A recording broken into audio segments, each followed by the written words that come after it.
เข้าโศกได้คนที่ฟังกันเนี่ยนะครับกินตัง ถ่ายรูปเครื่องใส่รถ พระอาจารย์นกเลยนะครับคนที่รำหล่อนะครับบ้านอยู่ในหนองคายทุกท่านจะเกิดจะดีนะผมก็จำไม่ได้ไม่เคยเจอกันมาปีที่มาเจอวันนี้เป็นครับว่า อันนี้มันคืออะไรอ่ะ การลำหล่อจับดีกับดีก็ทำสุดทุกอย่างก็ต้องทำที่ทางไม่แล้วไม่ร้อนเอาดอกไม้ไปวางที่พานลูกเอ๋ยก็จับไปสวยงาม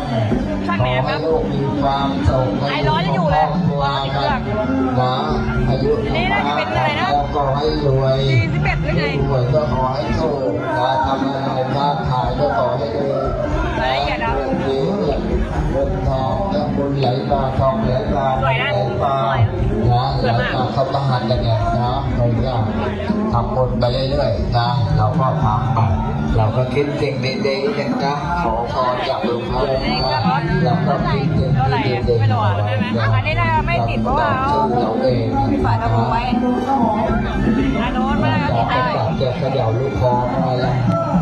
จะเอาสักหน่อยนะ สีมาค่อนข้างที่จะโอเคครับ ดอกบุญก็ขอเชิญญาติ